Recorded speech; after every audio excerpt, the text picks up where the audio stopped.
গ্রামীণ টেলিকমের শ্রমিকদের ২৫ কোটি টাকার বেশি অর্থ আত্মসাৎ ও মুদ্রা পাচারের অভিযোগে ডক্টর ইউনূস সহ ১৩ জনের বিরুদ্ধে মামলা করেছে দুদক।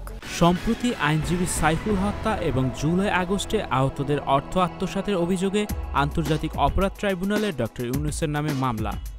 ৫৪,০০০ কোটি টাকা ৫ই আগস্টের পরে এই শেয়ার বাজার থেকে লুট করা হয়েছে। যে কোনো সময় গ্রেপ্তার হচ্ছেন ডক্টর মোহাম্মদ ইউনূস। অভিশাপের কারণে আমরা এখানে আজকে দুর্নীতি দমন কমিশনে হাজির হয়েছি। এছাড়াও কোটা আন্দোলন নয়, সরকার পতন করা ছিল মুখ্য উদ্দেশ্য। এমন মন্তব্যের পরই পর্দাফাঁস হলো ডক্টর মোহাম্মদ ইউনূসের। আরে বেটা নিজেরে জিগা কেন পাবলিক সে 5ই আগস্টের পর থেকে একটা দিনও ভরসা রাখতে পারছে না তো করে।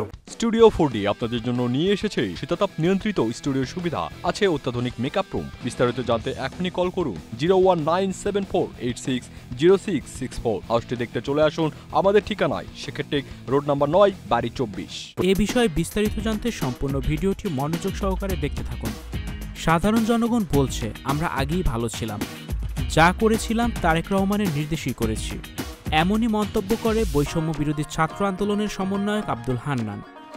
১০ তারিখের আগে যদি সরকার দাবি মেনে নিত তাহলে হয়তো বা আমাদের এই আন্দোলনটা সেই সংগ্রামটা শেষ হয়ে যেত না। তিনি বলেন, আগে যদি সরকার দাবি মেনে নিত তাহলে হয়তোবা আমাদের এই আন্দোলনটা, এই সংগ্রামটা তো আর যে সংগ্রামটা আমরা ছাত্র শক্তির ব্যানারে শুরু করেছিলাম সেই সংগ্রামটা শেষ হয়ে যেত না, সেটা তো চলমান থাকতো।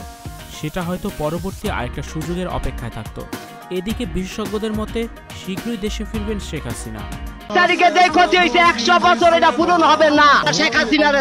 বাংলাদেশের 90% জনগণ এখনো প্রধানমন্ত্রী হিসেবে শেখ হাসিনাকে দেখতে চায়। সরকার যখন ছিল তখন আমরা ভালো ছিলাম, আমরা কিন্তু আগেই ভালো ছিলাম, দেশে আইনের শাসন নাই। প্রিয় দর্শক, এ বিষয়ে আপনাদের কি মতামত জানিয়ে দিন কমেন্ট বক্সে। Icon Focus 24 TV, powered by 4D Fourth Dimension। আমাদের চ্যানেলটি সাবস্ক্রাইব করে আমাদের সাথে থাকুন।